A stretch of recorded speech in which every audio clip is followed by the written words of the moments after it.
Hey everybody, welcome back to the channel. Thanks for tuning in again. We're out here exploring some of the back roads. I wanted to see where a few of these that I haven't been lead to. Originally I wanted to get way up here, but the road I thought led there is kind of down in the ravine here. There's a big creek, and to get over that creek, at one point anyway, there was a bridge. The bridge is no longer there. The forestry guys have big logs across the whole road, and even if you get past that, it's about a 10-foot drop into this creek. So definitely not going that way. I might try to see if I can get it from the other side of this mountain at some point, because if you look up here, there's also a road way up there. So there's got to be a way to get there. You can tell that there is a road there, but for today, we're over here. And unfortunately, these two lead to some pretty cool spots to camp, but they are just two dead ends. So I'm going to carry on afterwards, but for right now, I'm going to talk about the power pack. I've had this thing installed for a few weeks now, and I'm going to give you my initial thoughts, and you can kind of decide if you want to buy the whole power pack or if you're interested on just each piece. Maybe you want a piece here and there, you don't want the whole thing. I installed them all piece by piece, not in one big go. So I'm going to kind of give you my thoughts and impressions on how the truck changed and handled with each portion installed as I went with the build. So if you're new to the channel and you haven't been following along, what we did was installed the power package from Z1 Off-Road. It's the power pack level 2. So what that includes is your cold air intake, your plenum spacer or manifold spacer, whatever you want to call it, your full catback exhaust, and the tune. So again, like I said, you don't have to get this entire thing all in one go if you don't want to spend that much money, but you do want it all eventually. You can get piece by piece and no hassle. You can put them all on separately. Like I said, I installed them all separately, not in one day. So I kind of got a feel for how each one separately changed the truck. So we'll start with the cold air intake. Now, obviously, a lot of debate whether it's worth the intake or not. For me personally, and like I said, this is just my experience, take it as you will. Obviously, you do get the sound. Now, it's not crazy obnoxious in your face, hearing it all the time. You hear it a little bit, just normal driving. Of course, the tone changes from your stock box, but the main time you do hear it is obviously when you're accelerating. When the engine's under load, it's taking in more air, you're going to hear it more. And now the colder intake feeds through your fender right under there. So when you're sitting in the truck, you kind of hear it down in this area, obviously, because it's going to echo through, come up to the truck like that, and that's where you hear it.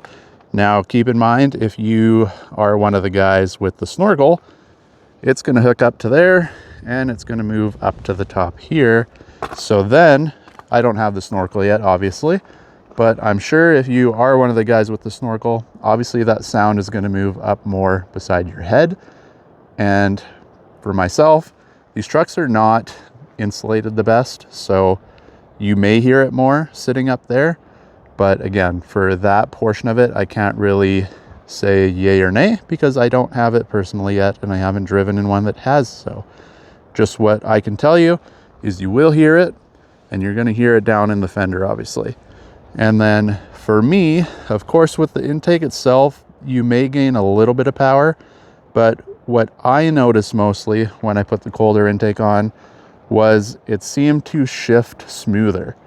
I don't know why that would be. It's not really corresponding with shift points and stuff like that, but with the different flow, I guess, going into the engine, it had smoother shifts. That's the main thing I noticed over the stock box. So as soon as I put it on, started driving down the road, I don't know, anybody that owns these trucks, especially when it's cold, they have a couple harsh shifts right away.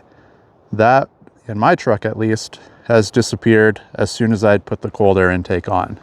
All right, so next was the manifold spacer. Now, when I put that on, the biggest difference I noticed was the torque.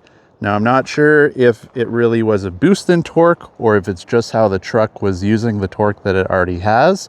But as soon as I put that thing on, and I went for a drive. Now keep in mind, this is my daily. I've been driving this thing every single day for the last 3 years.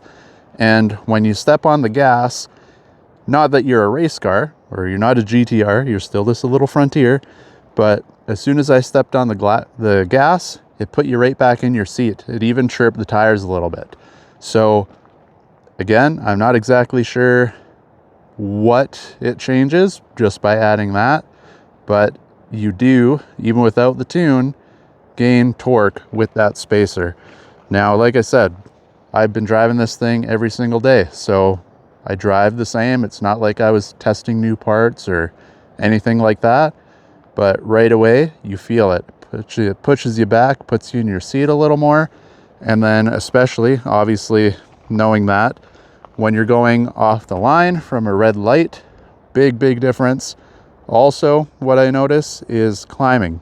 So you can see we're way up here right now.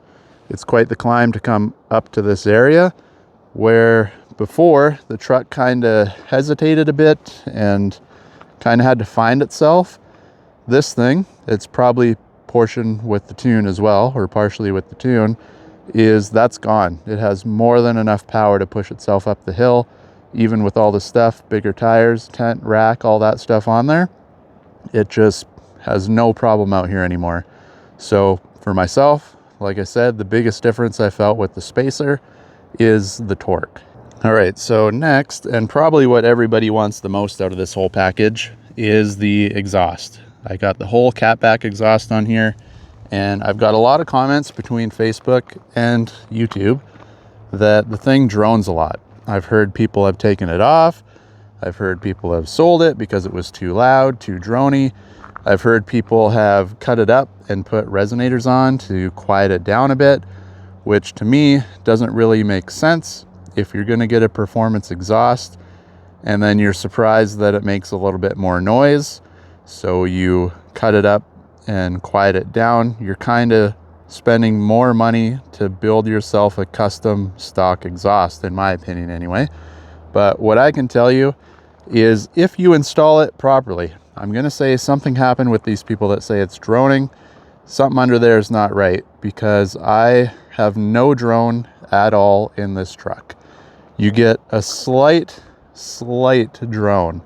And when I'm saying slight, I mean I hear my tires on the road more than I hear this thing drone. And that's at exactly and only 2,300 RPM. If I'm going up a big long climb and the truck has to put the power down to the wheels, it's a slow climb, you get a little bit of what you might call drone at 2,300 RPM. When you're cruising highways, cruising normal roads, the truck's usually around 15-ish, give or take. You can't even tell it's there. Taking off normally, just on a flat road, say, so you're not climbing up a hill, taking off normally, no drone. You hear it, obviously. It's a louder exhaust. That's the whole point. It sounds good. It's not a drone. It's more of a growl. So keep in mind also, this is not a V8 truck. If you're expecting to slap this exhaust on and sound like you got a big rumbling V8 under your hood, you're not going to get that. It's a V6 and it's going to sound like one. So, but when I'm saying growl, I mean for this type of vehicle, this type of engine, it sounds great, no drone. So if you're reading those comments, if you live around me, I'm in British Columbia, Canada, in the Lower Mainland. If you live around me and you want to go for a drive to see for yourself, I will more than gladly throw you in the truck and take you a boot around town, because right, like I said, this thing doesn't drone at all. It sounds great, the tip looks sweet on it, and it's just fills up or completes the package other than the tune for their power pack here. All right, now last but not least is the tune portion. Now this is probably what makes people hesitate the most on getting this type of thing for their truck, because they're worried about the warranty, obviously. Now, keep in mind, no matter what people tell you on the internet, this is facts. You can put anything on the truck and you are not going to void your warranty at all. If something happens, so say I put the tune on and the engine blew up, I'd bring it to Nissan. They would have to prove to me that whatever I added onto the truck was the direct cause of whatever failed. So Same goes for everything. I got to lift and tires on. If my suspension starts to crap out, I can't go to Nissan and say, hey, you know what, this is all broken, fix it, because that's different parts. But everything I put on, and for my rule of thumb kinda, is anything that can come off without destroying the truck is not going to void your warranty. So everything we have on here, the exhaust, the tune, the intake, the spacer, that can all come back off and your truck's going to be back to stock. Nothing's changed, nothing's different. So again, if something was to fail, they have to be able to prove to you that the tune or whatever portion of this that you're installing was the direct cause. They can't say, well, it might have helped and this failed at the same time. They have to say, you know what, Kyle, you put your cold air intake on there and that is exactly what caused this issue and your engine blew up. They have to give you the facts. They have to tell you all that information. So if you're worried about your warranty and you want to get this done sooner, because some people got extended warranty, you might be, 5, 6, 7 years deep before your warranty's finally up. You can put this on and not have to worry. So like I said, I had a Mustang before this.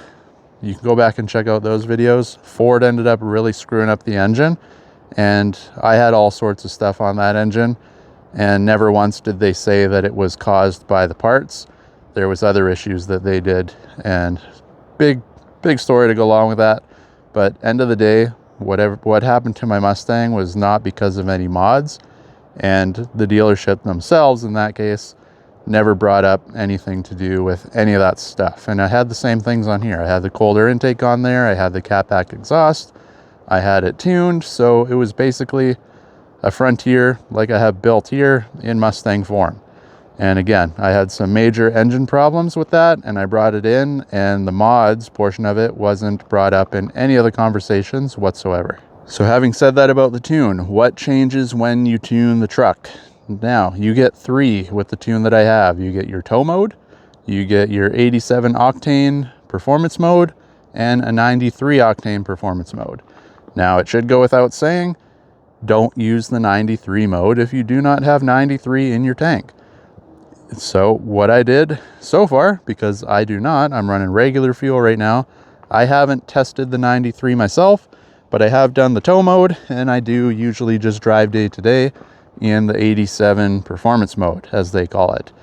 So what changes is it kind of brings the whole package together. Like I said, you get a little more torque and smoother shifts with the other stuff installed.